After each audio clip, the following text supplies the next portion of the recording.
muy orgullosos. Queremos también darle las gracias a Juan José por compartir este momento con nosotros, un queridísimo autor para la casa. Y nada, los dejo con ellos, que seguro que se van a entretener muchísimo. Muchísimas gracias.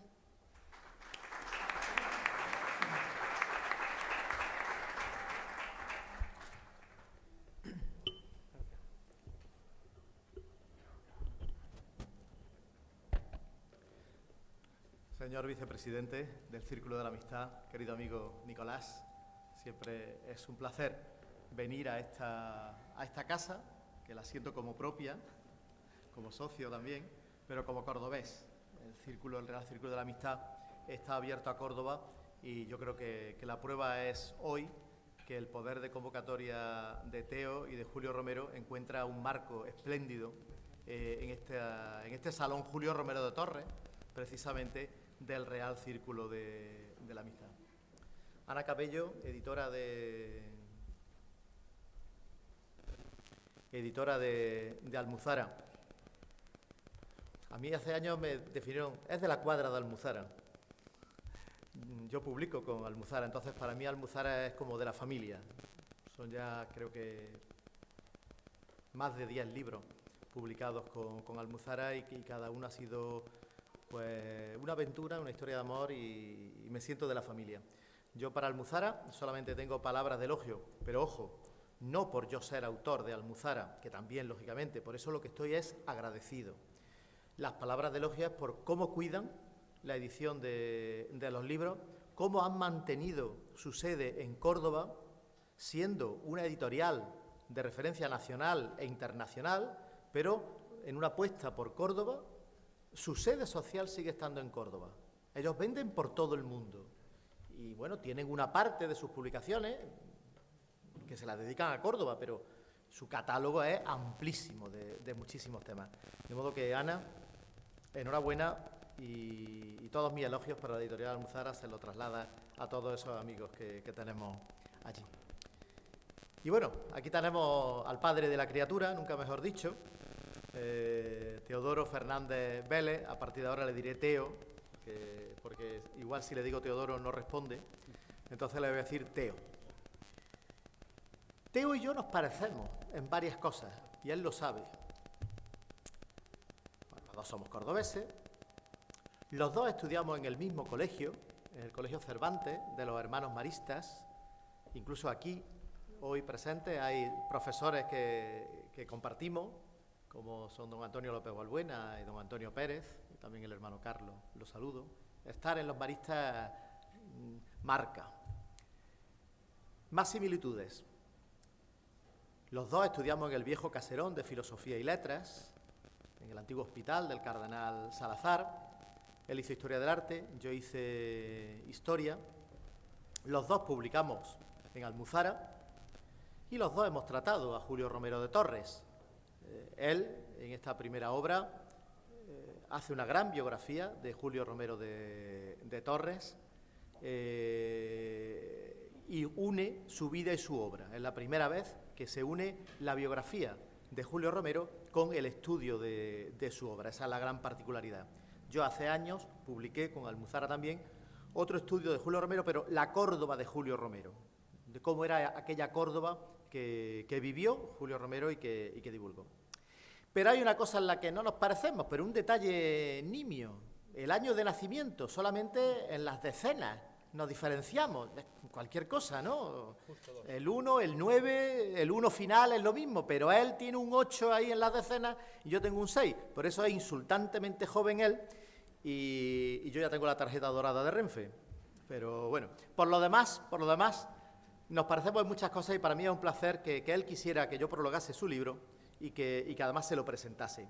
Teo tiene una rigurosa formación académica. Como ya he dicho, él estudió en Filosofía y Letras, sacó la licenciatura de Historia del Arte, pero luego es una persona con dos facetas para mí, aparte de la formación académica, muy destacadas. Una, es un gran creador y segundo, es una persona inquieta, muy inquieta, no puede pararse quieto.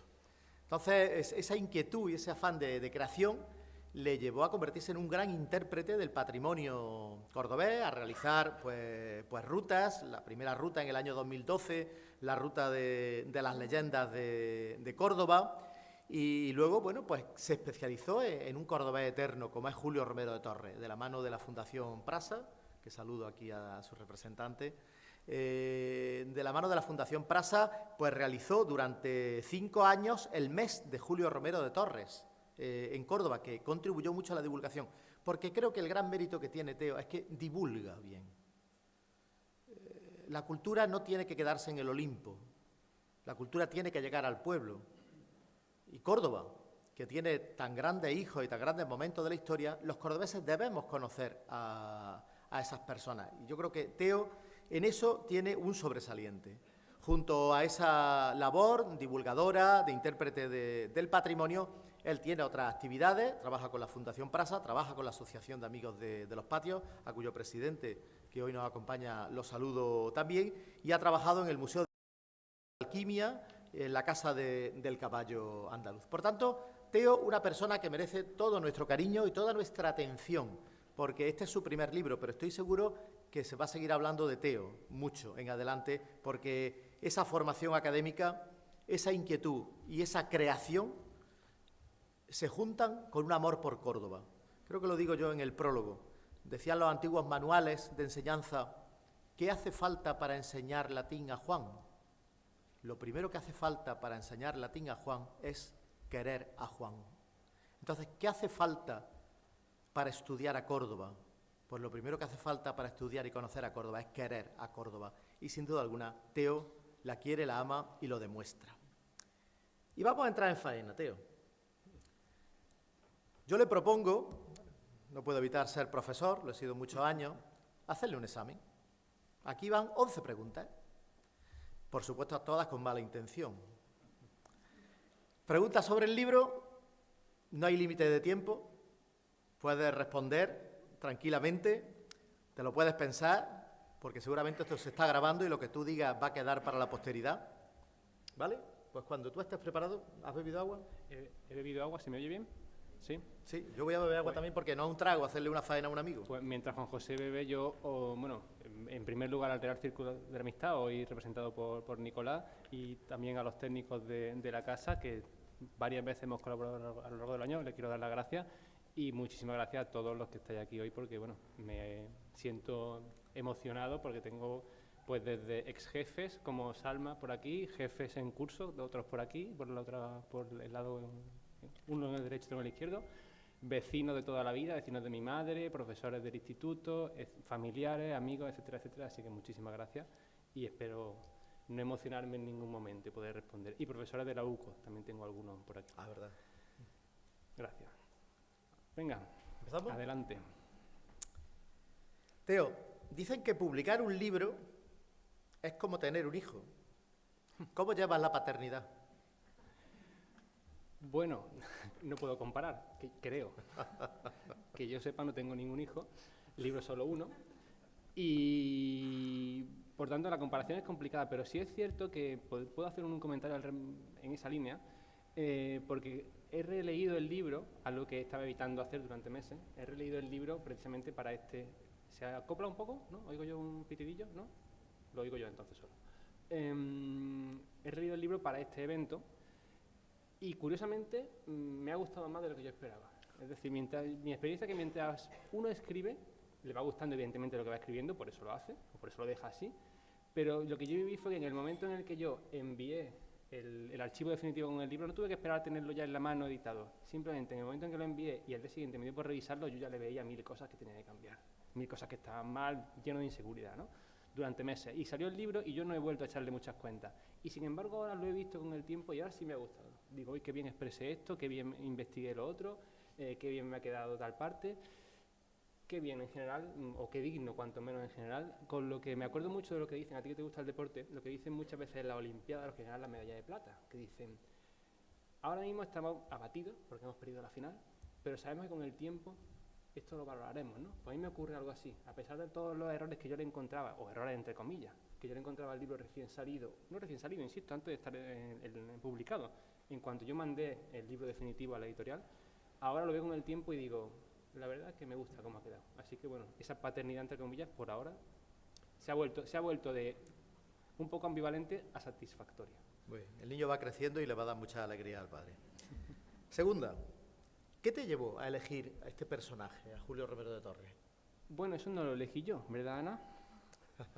Esta historia es un poco, quizá por espontánea, es curiosa, porque debió de ser más o menos junio del 2019, nos cruzamos por la calle, Ana, también iba Óscar, que también trabaja en Almuzara, y nos saludamos y la tercera o cuarta frase prácticamente fue de Óscar que dijo, ¿cuándo nos va a escribir algo?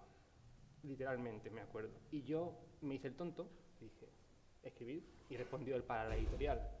Y entonces pues yo les planteé, bueno, ¿pero de qué tema? Y la verdad que no fuiste muy concreto, me dijiste, algo de Córdoba. Y yo volví a preguntar, sí, lo daba por hecho, pero ¿qué tema? Y tú dijiste, te quedaste pensando un momento y dijiste, de Julio Romero, creo que no tenemos nada más allá del libro de Juan José, que es de la Córdoba de Julio Romero, y no hay mucho, digamos, en el mercado. Y la verdad que creo que fue un acierto porque yo me he dado cuenta, una vez que ha salido el libro, ya no porque sea el libro en concreto mío, sino porque me he dado cuenta de que había un hueco, que hay, por decirlo de alguna forma, mucha gente esperando un libro divulgativo, un libro sobre Julio Romero de Torres para todo el mundo. Pero añado, no es la única parte de la que tiene la culpa Ana, hay más. Por ejemplo, el libro empieza en la introducción con una frase de Mercedes Valverde que ha dado muchas vueltas en prensa para bien, ¿no? Ha sido como un recurso que se ha utilizado mucho, que es perdimos a Julio Romero el día que su hija quemó sus cartas en una caja de galletas. Bien, yo tenía el libro más o menos esbozado, no tenía la introducción hecha y quedamos para vernos. Y la verdad que en ese momento la introducción iba a aglutinar algo que yo quería haber metido a lo largo del libro, que eran mis anécdotas y vivencias profesionales con Julio Romero de Torres. Por eso algunos de vosotros os comenté en algún momento, quiero que sea como mis artículos pateados por Córdoba, mezclados con mis vivencias. Pero yo al final, como digo, hice un borrador en el que eso no me cuadró y pensé, bueno, eso lo meto en la introducción. Y pendiente de hacer eso, nos vimos, como venía diciendo, y salió esta frase, no sé a cuento de qué, y me dijiste, uy, qué buena frase para empezar el libro. Y yo te respondí, es que el libro ya empieza, con el ambiente familiar en el patio de la casa de la Plaza del Potro, etcétera. Pero puede ser una buena frase para empezar la intro, que la tengo pendiente. No sé si te acuerdas de aquella conversación en las tendillas. Y así ha sido, así lo hice, así empieza la introducción y ha sido una frase que se ha utilizado mucho como recurso, como digo, mediático. O sea que no solamente el tema en sí no fue cosa mía, sino alguna cita que se ha destacado mucho del libro tampoco fue cosa mía. Como el resto del libro, que es una obra un poco coral. Cuéntanos el proceso de creación, desde ese día en las tendillas que te encontraste con Ana hasta que tuviste el primer ejemplar en tus manos. Bueno, un poco irregular por cuestiones que todos conocemos del último año, ¿no? Porque aquello además se planeó en base a que en 10 de mayo del 2020 se cumplían 90 años de que Julio Romero murió. Entonces pensamos, uy, pues sale para la Feria del Libro 2 semanas antes, vamos, ni pintado, o mejor dicho, ni hecho aposta, ¿no? Entonces, con esa idea, yo empecé a investigar en otoño del 19, empecé a leer bibliografía en otoño del 19, investigué varias veces en el Archivo Histórico Provincial, porque me interesaba mucho el fondo que hay allí, sobre todo relativo a la familia. Es la investigación que hice directa yo, porque había cosas que no quería verlas a través de los ojos de otros que ya habían filtrado el libro, ¿no? Quería yo ir a cosas muy anecdóticas, que los que han leído el libro sabrán un poco por dónde voy, ¿no? Quería ir a datos o a frases que me ayudan a sumergir al lector en aquella familia Romero de Torres. Y entonces, como digo, pues otoño un poquito con la bibliografía, en invierno del 19-20 ya estuve más investigando en el archivo, hice un viaje a Madrid, un viaje a Valencia, que había una exposición allí sobre Julio Romero de Torres, para ver algunas piezas que no conocía, pero bueno, cuando estábamos allí viendo los últimos digamos, quehaceres, o los últimos remates del libro, pues se precipitó la pandemia y bueno, pues se retrasó primero otoño y luego al final pues lo retrasamos hasta este 2021, que bueno, este noviembre precisamente se cumplen 90 años de que se inauguró el Museo Julio Romero de Torres, con lo cual a fin de cuentas tenemos también una pequeña efeméride que podemos señalar o hacer coincidir. Y a cuento de esta intervención quiero dar las gracias, aparte de a Ana, tanto al Archivo Histórico Provincial, que conmigo se portaron muy bien allí, como a una persona que ha sufrido mi perfeccionismo y mis preguntas, porque yo soy de los que preguntan todo. Y es Rebeca, que está por aquí, además creo que salida de cuentas o casi. Yo le he pedido, por favor, que hoy no dé a luz aquí, que me quita el protagonismo. pero sé que le di mucho la lata, así que Rebeca, muchísimas gracias. También parte de lo que ha resultado del libro es gracias a ella. Hay una cosa en el libro, Teo, que me ha gustado muchísimo, que es que recoge las opiniones de prácticamente todos los especialistas sobre la obra de Julio Romero. Yo creo que ahora mismo el especialista sobre la vida de Julio Romero es Teo. Pero tú has recogido las valoraciones de la obra de Mercedes Valverde, de Fuensanta García, de José María Palencia. Me parece muy bien. Valóralo, el que haya incluido todas esas opiniones. Bueno, he tenido bueno, en primer lugar... Además, hablando con ellos, que no es que las hayas Sí. cogido de libros publicados de ellos, sino que te has entrevistado con ellos. Claro, en primer lugar, yo siempre digo que yo no soy experto en nada, ni siquiera en Julio Romero, quizás, pero sí que bebo de lo que saben los que más saben de cada tema. En este caso, pues de Julio Romero de Torres, o de otros temas, por ejemplo, por aquí está mi amigo Gonzalo, que es otro al que mato a cribillo, mejor dicho, a preguntas, ¿no?, sobre Córdoba. Bueno, pues yo he tenido la suerte de no solamente compartir en diversas actividades que hemos organizado, en aquello del mes de Julio Romero, que yo coordinaba, a lo mejor algunos suena, del 2014 al 2018, pues he compartido muchos ratos con Mercedes Valverde, también algunos con Fuensanta García de la Torre, con José María Palencia. Conocí a María del Mar Ibáñez, que ¿te conocí a ti, de hecho? María del Mar Ibáñez es ha sido la que ha inventariado, catalogado, etcétera, todo el archivo familiar de la familia Romero de Torres, que está que corresponde al Museo de Bellas Artes, pero está en el Archivo Histórico Provincial. Y aparte de dármelo a conocer, como digo, me ha permitido compartir tiempo, sobre todo a nivel de actividades, etcétera, y en algunos casos pues una cierta familiaridad con ellos. Pero tengo el honor de que además todos de alguna forma han participado en la gestión del libro. En tu caso es el caso más obvio. Yo no solamente he utilizado el libro La Córdoba de Julio Romero de Torres para documentarme, sino que además ha escrito el prólogo y hoy estamos aquí. O sea, es el más explotado de todos, con diferencia. Pero, por ejemplo, Mercedes Valverde, pues poco antes de jubilarse, en verano del 19, cuando empezamos a trabajar en el libro, coincidiendo además con Juan Miguel Moreno Calderón, que está por aquí, también se lo agradezco, estuvo ahí un pequeño tiempo como concejal delegado de Cultura del Ayuntamiento, autorizó el uso de las imágenes de los que son cuadros del Museo Julio Romero de Torres, ¿no? O José María Palencia, sin ir más lejos, pues también tuvo que ver con la gestión de las imágenes en lo que a la Junta de Andalucía, al Museo de Bellas Artes, se refería. O Fuensanta García de la Torre, que me dio mucha bibliografía, tanto recomendada como algunas físicamente, ¿no? Me dio los libros o los catálogos. Y sobre todo, yo quiero destacar aquí, la he mencionado de pasada, a María del Mar Ibáñez, porque ella ha sido mi auténtica cicerone por ese universo, esas profundidades abisales de ese archivo familiar, maravilloso, pero también inmenso. Y sin ella, como digo al final de los agradecimientos en el libro, sin ella contar la historia, al menos contar lo que yo quería de la historia, no hubiera sido posible. Muy bien, Teo. El libro, para los que todavía no lo han tenido en sus manos, se divide en 4 partes muy claras: la familia, la ciudad, la mujer y la muerte. 4 partes muy nítidas que responden sus contenidos a esos títulos. ¿Por qué escogiste esas 4 partes? Bueno, eso viene, ahí tengo un amigo, que no está aquí, no vive en Córdoba, Antonio, aunque algunos lo conocéis, Antonio Martínez, que siempre me decía que las novelas y obras mayores muchas veces venían de relatos más pequeños, ¿no?, que terminaban creciendo. Y bueno, en este caso, en cierto modo ocurre así, porque esa estructura viene de unos mini documentales, que quizá algunos recordéis, que hicimos con PTV Córdoba en 2016, para el mes de Julio Romero de Torres de 2016. Fueron 4 mini documentales de 5 o 6 minutos. Y yo vi que había temas que podíamos cruzar tanto la vida de Julio como lo que planteaba en sus obras. Por ejemplo, la muerte, ¿no? Tanto la muerte del propio pintor como la muerte en su obra. O la mujer, sin ir más lejos, su mujer y sus niños, y igualmente pues la mujer que es la protagonista de su obra, ¿no? Entonces hicimos esos pequeños 4 mini documentales, se quedaron ahí, pero cuando Ana me planteó el libro, yo no pensé en retomarlo en principio, pero luego me di cuenta de que no eran una mala forma.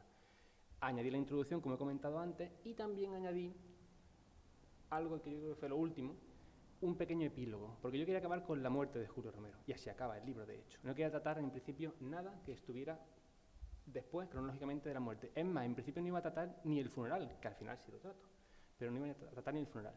Bueno, pues ese epílogo lo metí un poquito porque quería... como tengo mucho contacto directo con gente que visita los museos, sean turistas, sean cordobeses, sé que se confunden mucho entre el Julio Romero de Torres y el Museo de Bellas Artes. Entonces, aunque la diferenciación entre ambos ya está explicada durante el cuerpo del libro, igualmente quería remarcarlo y sobre todo esbozar un poquito qué cuadros se podían ver en uno y en otro. Y por ahí nació un elemento, un bloque cortito, número 5, que se llama epílogo, el tiempo, ¿no? Como una quinta cuestión que de alguna forma yo considero que también está plasmada en sus cuadros. Y de ahí puedo añadir 2 o 3 cositas además. Una que me ha comentado alguna gente, por ejemplo un tío mío que no está aquí porque vive en Madrid, pero me decía, es que lo leí y me di cuenta que el bloque 1, 2 y 3 va hablando de la misma historia, pero parece que son cosas que apenas se tocan, como 3 dimensiones distintas de la misma historia. Y de repente en el 4 todo centrifuga y todo, me decía él, todas las piezas encajan. Digo, mira, pues eso es justamente lo que he intentado, que al final todo tuviera sentido, ¿no? O también podemos comentar una crítica, una reseña que me pasaste tú, Ana, no recuerdo de qué página web, que decía que esa división en la familia, la mujer, la ciudad y la muerte, parecía que fuese en la sala de una exposición, no sé si te acuerdas, y me encantó, y es verdad, y no lo hice pensando en eso, pero quién sabe, a lo mejor ¿cómo se dice?, mi deformación profesional como historiador del arte hizo que inconscientemente yo articulase primero los mini documentales con PTV Córdoba y ahora este libro con Almuzara como si fuese una exposición sobre Julio Romero de Torres. Julio Romero está claro que pintó la piel, la mirada, el alma de la mujer. ¿Te atreverías a decirnos cuáles son las principales mujeres en la vida del pintor? Las mujeres que más le influyeron, las mujeres que él más amó. Bueno, es tentador pues, directamente hablar de su mujer, aunque al final quede un papel secundario, como bien cuento en el libro. Es tentador quizá más hablar de María Teresa López, la modelo de la chiquita piconera y de tantos cuadros de la última etapa del pintor, ¿no? Ya no por si hubo idilio o no entre ambos, que primero la rumorología de la época decía que sí, luego ella durante décadas decía que no, luego al final parece que ella ha vuelto a decir que a mí tiene un último momento que sí, sino por el legado que suponen, ¿no? Es decir, ella es la imagen del cuadro más famoso de Julio Romero de Torres y de Córdoba, a fin de cuentas, ¿no? Entonces, en ese sentido, pasar a algo entre ellos más allá de modelo y pintor, de ser modelo y ser pintor, o no, es tentador decir María Teresa López, pero yo, si te soy sincero, yo creo que la mujer más importante en la vida de Julio Romero de Torres fue su madre, ¿no? Rosario de Torres, porque aquello, como María del Mar me decía muchas veces, la familia era un matriarcado, incluso una vez fallecida la madre vivió muchos años, si no recuerdo mal, murió en 1926, solo 4 años antes que Julio, pero con muchísima más edad con la que moriría él, evidentemente. Ya murió con 86 años, si no me falla la memoria y los cálculos. Y la presencia que ella tenía, la veneración que tenía, de hecho, el sobrenombre utilizado era la Santa Madre, no solamente por la familia, como muchos diminutivos, Julito, Angelita, Enriquito, ¿no?, de los hijos de ella, eso se extendería un poco por Córdoba y la gente los conocería así. Es más, yo hablo de una reseña de Diario Córdoba en la que cuando se van a poner los azulejos en la plaza actual de Capuchinos, en la fachada de los Dolores, que representan o reproducen el cuadro de la Saeta, que hoy en día está en Palacio de Viena, el cuadro de Julio Romero de Torres, el Diario Córdoba pretendía que se pusieran en la fachada de la casa familiar o de los museos, digámoslo así, en la Plaza del Potro. O sea, que se pusieran más cerca de los Romero de Torres en sí. Y decía, y así aparece en la prensa, que era para que la Santa Madre, o sea, que ese sobrenombre aparecía en prensa, pudiera salir todas las noches a rezarle a ese cuadro de la Saeta, igual que salía a rezar al Cristo, ¿no? O sea, que yo creo que la madre, el peso de la madre, tanto real en la familia y el respeto que tienen los hijos, como el peso, vamos a decir, simbólico en la ciudad, hace que yo la considere la mujer de la vida de Julio Romero de Torres. Como Doña Angustia, con Manolete. Y por cierto, hablando de Manolete, el catedrático de veterinaria y gran humanista Rafael Castejón afirmó en una vez que Córdoba es madrastra para su hijo. Un poco el decir que nadie es profeta en Córdoba, ¿no? Yo particularmente creo que efectivamente es así. Córdoba es madrastra para su hijo y el gran ejemplo es Manolete. Manolete tuvo que morir heroicamente para que los cordobeses lo ensalzasen unánimemente. En vida había división de opiniones y hasta insultos, ¿no? Pero tuvo que morir, ¿no? En cambio, a mí, Julio Romero me parece fascinante en el sentido que fue idolatrado por los cordobeses, en vida y en muerte. Es el único cordobés que ha sido admirado, jaleado, idolatrado, en vida y en muerte, a pesar de que su vida tenía algunos aspectos turbios, por decirlo finamente. Tú que has conocido, y que yo creo que eres quien conoce mejor la vida de Julio Romero de Torres, ¿por qué crees que Córdoba lo veneró en vida?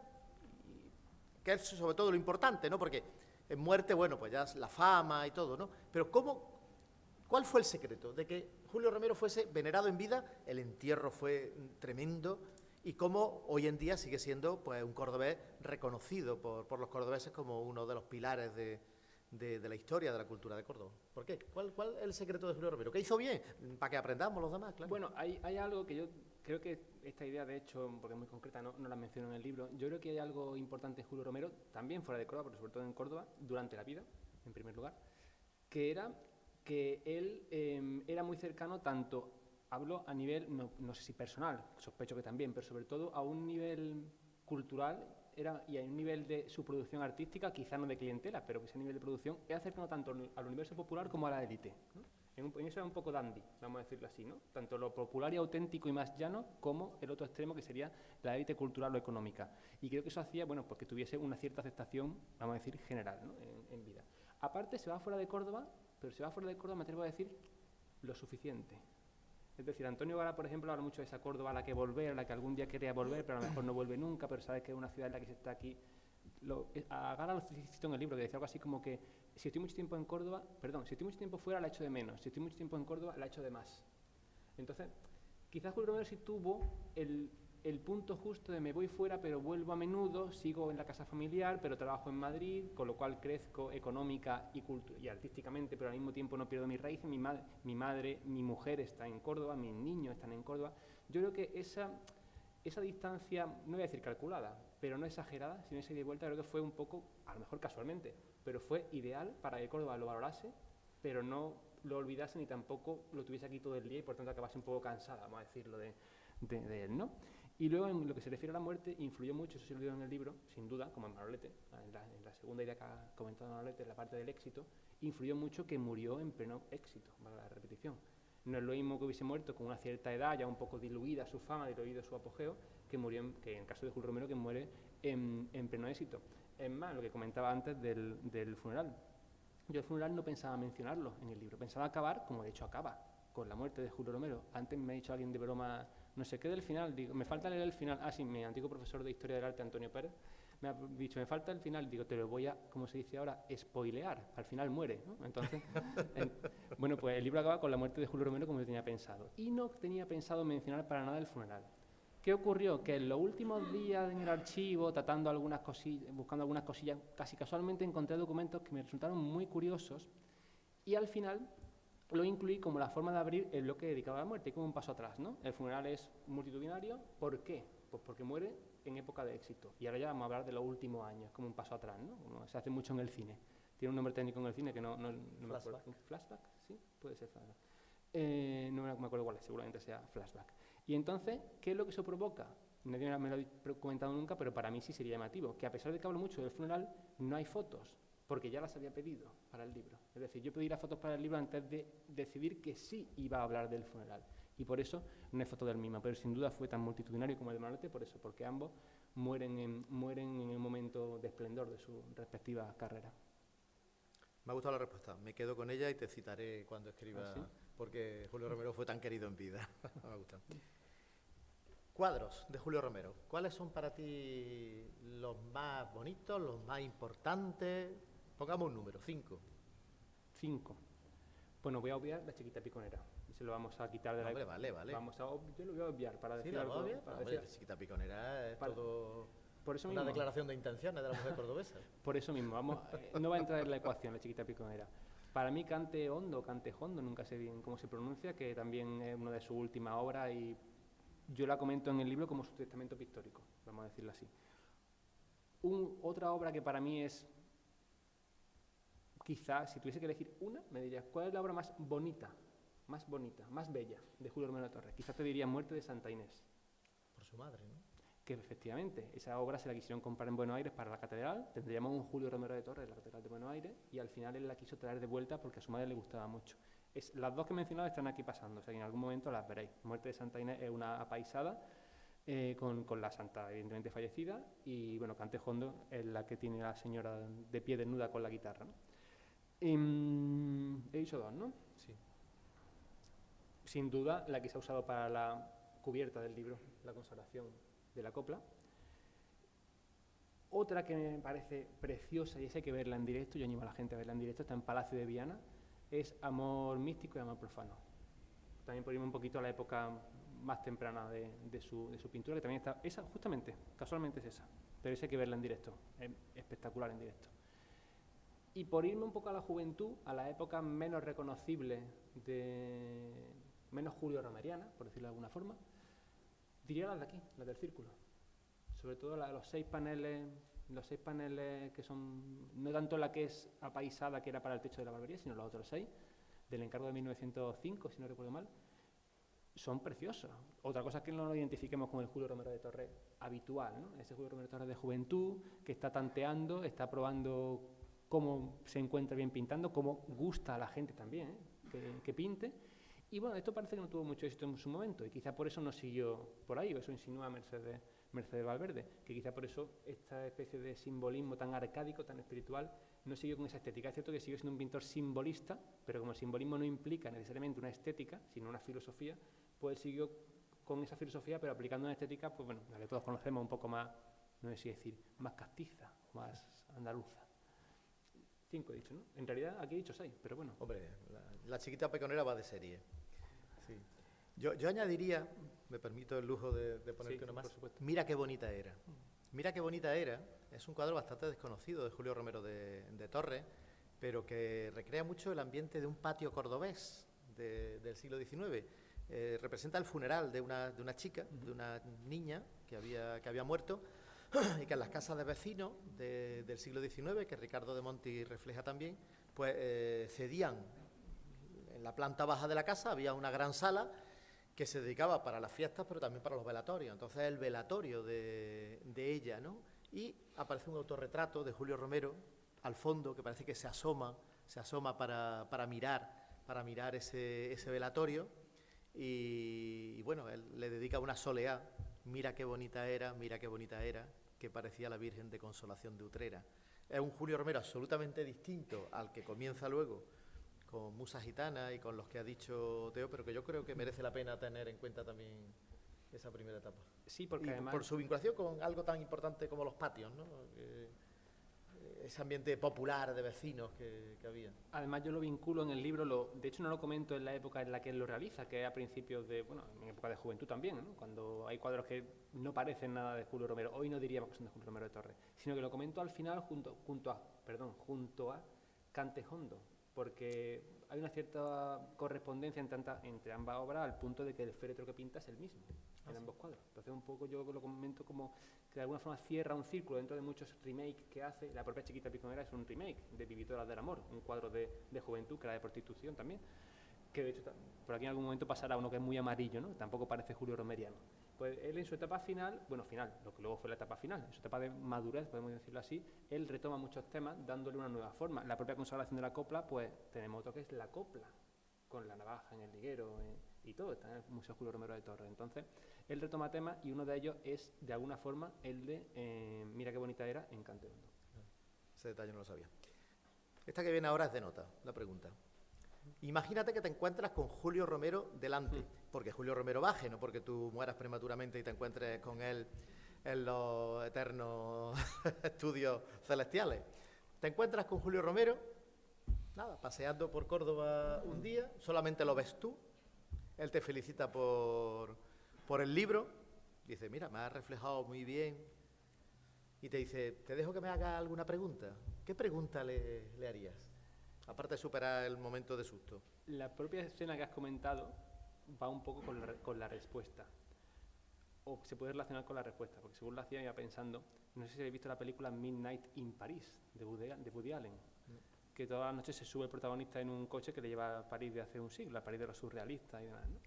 Pues de alguna forma la situación sería parecida, a lo mejor no sube en un coche, pero sería que aparece Julio Romero. Y ahí voy.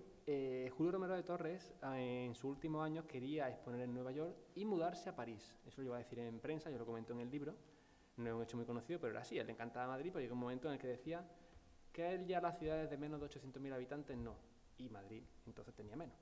Y entonces lo curioso sería preguntarle, aunque quizá él tampoco, a lo mejor no podría responderme, pero podría darnos una pista. Si él no hubiera fallecido a los 55 años, ¿cómo hubiera pintado 10 años después?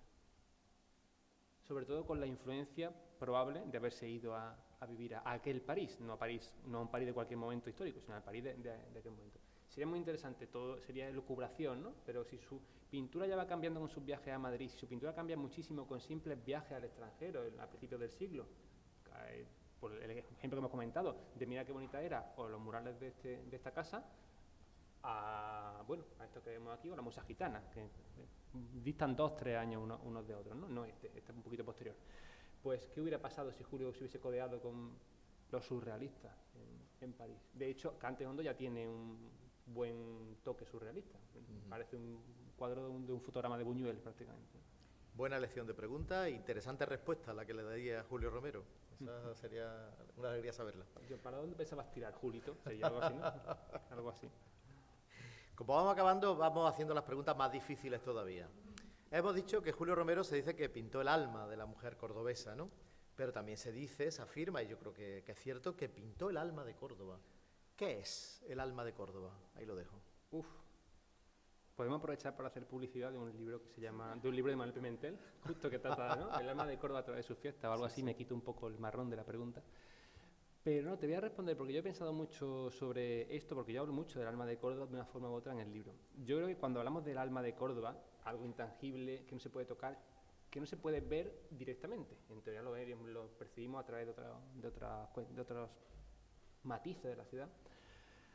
Realmente de lo que estamos hablando es de unas sensaciones que nos provoca la ciudad, ¿no? Y unas sensaciones que Julio Romero de Torres también consiguió, las mismas o parecidas, transmitirnos a través de su obra, representando Córdoba, ya sea directamente descompuesta, como él hacía en los fondos, ya sea a través de mujeres que de alguna forma podemos identificar igualmente con Córdoba. Entonces yo esas sensaciones intento reflejarlas de muchas maneras, transmitirlas al lector de muchas maneras en el libro. Tengo la suerte, igual que le ocurría a los pintores simbolistas, y al simbolismo en general, que como el receptor está viendo, es decir, en este caso está viendo los cuadros que yo estoy comentando, muchos de ellos están en el libro, lo está percibiendo igualmente. Lo que yo le comente está siempre apoyado por la imagen en sí. Lo que es verbalizarlo mondado y pelado, hablando coloquialmente, sería muy complicado. Pero yo lo hago de varios enfoques y voy a señalar dos. Uno, para mí la idea o la sensación que quizás más nos transmite Córdoba en muchos momentos, y sobre todo en los cuadros, en esa Córdoba atemporal de los fondos de Julio Romero, es esa, ¿no? La repetición, la sensación de atemporalidad y de eternidad. Es como una ciudad por la que no pasa el tiempo. Pueden pasar siglos y sigue siendo la misma Córdoba, porque se mantiene la esencia que es la que él nos transmitía. De hecho, yo hago varias referencias. Una es Pablo García Baena, que decía algo así como que esta ciudad nuestra, esto es más o menos literal, pero no del todo, maestra del tiempo, es maestra del tiempo y parece que pasado y futuro fuesen la misma cosa o algo así. Y Valle Inclán decía, eso sí me acuerdo y me gusta mucho, lo decía respecto a Santiago, no respecto a Córdoba, pero yo lo aplico a Córdoba, decía, esta ciudad no es antigua, sino eterna. Pues de alguna forma esas sensaciones yo creo que sin duda están o son parte del alma de la ciudad de Córdoba, y sin duda es una de las que más nos sabe transmitir Julio Romero de Torres. Además le venía muy bien, eso ya lo explico más tranquilamente en el libro, le venía muy bien para el concepto de quietismo estético, de arte atemporal que proclamaba Valle Inclán, su íntimo amigo y promotor en Madrid, ¿no? Esa idea de que el arte es algo que está fuera del tiempo, que es muy simbolista también esa idea en general. Y en segundo lugar, un giro que yo me permito, una impresión personal que me permito en el libro, me permito muchas porque el libro al final es una visión personal, de alguna manera, de Julio Romero de Torres, que es que en los cuadros, mira qué bonita era justamente la que comentaba Juan José. Como digo, en los cuadros de sus primeros años hay una serie, que hay un par de ellos también pasándose, que tienen el patio de la casa familiar al fondo. Se pinta en el pasillo, creo que son Mal de Amores y Pereza Andaluza, son los que están aquí, en la proyección. Y en esos cuadros yo digo que de alguna forma él ya ha puesto a Córdoba en el fondo, porque ha puesto un patio. No es como luego que pone el triunfo de San Rafael de una plaza, la iglesia de la otra, el monumento de la otra, el puente romano. No, en este caso pone un patio. Y como yo he comentado en un prólogo que te he hecho hace poco yo a ti, y también comento en el libro de Julio Romero, para mí un patio condensa Córdoba, tanto la idiosincrasia de las personas, de los cordobeses, como acumula la historia de Córdoba. La casa romana, el jardín andalusí, la casa de vecinos, el turismo cultural, etc. Entonces, el turismo cultural quizás es posterior a Julio Romero de Torres. Pero lo que quiero decir es que Julio de alguna forma ya está plasmando una Córdoba condensada al fondo de esos cuadros que tienen el patio, ¿no? como punto de fuga. Y luego, ¿qué hace? Nos despliega esa Córdoba. Es como los cuadernitos que son postales, o mejor dicho, las postales que vienen en cuadernitos, ¿no? De repente lo que antes era un patio lo hace plop, plop, plop, plop, plop, plop, plop, y te enseñan muchas más formas de entender esa Córdoba. Y sobre todo a lo que voy, en ambos casos, que es el hilo conductor para mí, en ambos casos, ya sea un patio, ya sea con esa Córdoba callada y recompuesta por él, en esos fondos, en los dos, ¿qué reina? El silencio. En los dos reina la paz. Por tanto, podemos volver a que eso es lo que nos transmite el alma de Córdoba, el silencio y la temporalidad. En esta me he enrollado un poquito más, lo siento. Está muy bien, muy bien. Y vamos con la última de mi parte. Yo creo que alguna pregunta del público se puede permitir también fuera de programa. Este es un reto. Teo, tú eres un gran comunicador. Tú imagínate que en vez de este selecto auditorio, que es maravilloso, están atentísimos. Lo están, no me lo creo. Porque creo que no puede ser tan interesante lo que yo le estoy diciendo. Yo creo que sí, yo sí. Teo no habla, cautiva. Sí. Este selecto auditorio, que además tenéis formación, tenéis interés. Imagínate que en vez de este selecto auditorio con formación e interés, estás con 40 alumnos de la ESO, víctimas de la LOCSE, que lo único que saben de Julio Romero de Torres es el Yo soy cordobés, de la tierra de Julio Romero. ¿Cómo le presentaría a un grupo de chavales de 14, 15 años a Julio Romero para que se interesasen por él? Bueno, esta pregunta tiene trampa, en primer lugar, porque tú de fondo eres profesor, de base, digamos. De fondo y de superficie, ¿no? Sí. En segundo lugar, porque yo era uno de esos chavales. Yo hasta los 18, 19 años iba al campo del Córdoba a cantar como si fuera el himno del equipo, el Soy Cordobés. Entonces luego ya pues empecé Historia del Arte y conocí el universo Julio Romeriano precisamente en la carrera y precisamente, y eso lo comento en el libro, no en Córdoba, que es un detalle, bueno, lo que íbamos antes de lo que valoramos y no valoramos, ¿no? a los nuestros. Por cierto, antes de responder, yo muchas veces he pensado que en un instituto, por ejemplo, se podría hacer al revés, un instituto cordobés, enseñar la historia del arte a partir de Julio Romero de Torres. Desde Julio Romero de Torres se puede enseñar el Renacimiento, que está en muchos de sus cuadros totalmente, el Barroco, grandes personajes de la historia de Córdoba que Julio Romero de Torres les pinta monumentos, se inventa monumentos en aquel momento, iglesias de Córdoba. O sea que si los alumnos conocieran bien a Julio Romero de Torres, puede servir como un recurso para de ahí ir alejándose en el tiempo y en el espacio y ir de lo conocido a lo menos conocido, ¿no? Eso es una idea que dejo ahí por si alguien es profesor y le gusta. Pero respondiéndote, yo creo que tampoco distaría mucho de lo que hago en las visitas guiadas o lo que hago en el libro, porque realmente, y volvemos al tema de la docencia, y tú lo has dicho al comienzo y en el prólogo, realmente la cuestión en gran medida es hacerlo con pasión, ¿no? Y me gustaba mucho, hace unos días una chica, creo que no está aquí, Paloma no está, ¿no? Me mandaba un mensaje de Facebook, esta chica era compañera mía de carrera, pero en Granada, yo acabé la carrera en Granada.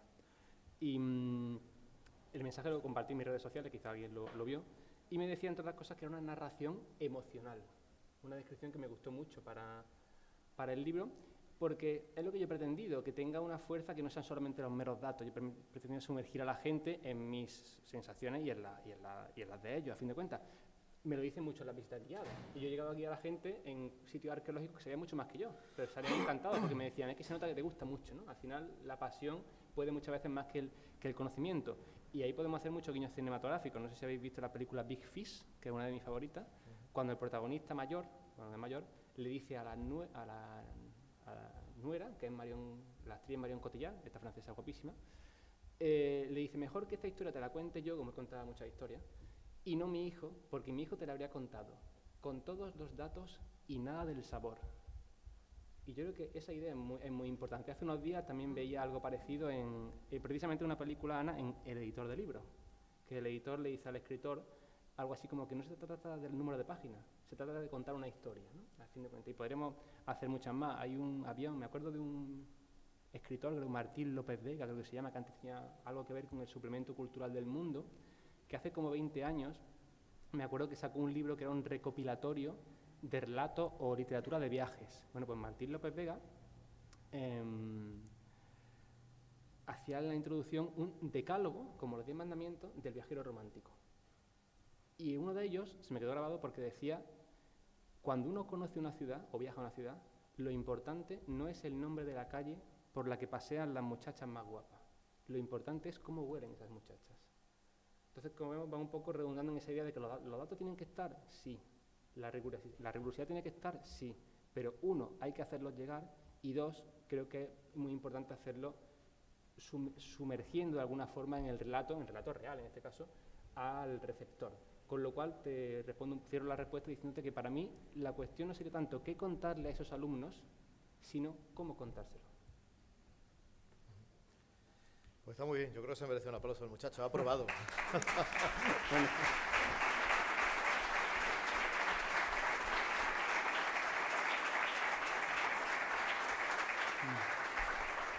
Gracias. ¿Alguna pregunta extra de respetable? Eso es que tú has hecho muchas muy bien ya y has abarcado todo el espectro. Las preguntas no son indiscretas, las indiscretas son las respuestas, recordarlo. Bueno, pues en este caso cierra tú con unas palabras. Bueno, ¿he aprobado el examen o no? Sobresaliente cum laude. Cum laude, sí, bueno, pues, porque luego le traigo cosas del pueblo, le traigo manjares del pueblo, como algún otro de por aquí, y por eso me... Antecedentes en Santa Eufemia hace unos quesos maravillosos. Estoy comprado. Bueno, los quesos son del pueblo de mi madre, de Guadalmés. Ah. De Santa Eufemia son los dulces. Ya has descubierto. Aquí hay muchos que han probado una cosa u otra o incluso las dos. Pues simplemente reiterar mi agradecimiento en general a todo el mundo que alguna vez ha colaborado conmigo en todos los eventos que hemos hecho durante varios años de Julio Romero de Torres. De todo he aprendido algo al menos, ya sea en persona, ya he comentado antes unas cuantas, entre ellos pues mi mismo Juan José Primo Jurado, ya sean instituciones, podría mencionar muchas, pero no quiero, porque seguro que me dejo alguna. Bueno, por mencionar alguna voy a decir esta casa, el Círculo de la Amistad, con el primer año además se sumaron sin dudarlo, fueron de los que se tiraron al río desde el principio, o evidentemente por este acto de hoy, ¿no? Que nos han permitido celebrarlo aquí. Y agradecimiento también, por ejemplo, por motivos diversos, entre otros, presencia aquí y también por la visibilidad, toda vez que ellos autorizaron el uso del cuadro que se ha utilizado para la cubierta, a la Fundación Prasa. Muchas gracias, y todas las demás entidades que han colaborado y particulares, pues os dais todos por agradecidos. Estoy aquí, os lo veáis luego digitalmente. Y con más motivo a los que participáis hoy, tanto a la editorial Almuzara por pensar en mí, a Ana Cabello por pensar igualmente en mí, y a Juan José por su disponibilidad, que yo creo que a veces es prácticamente irresponsable. Pues muchas gracias al Círculo de la Amistad, Nicolás, y a continuación el autor firmará libros. Gracias a los asistentes también, que eso no lo he dicho.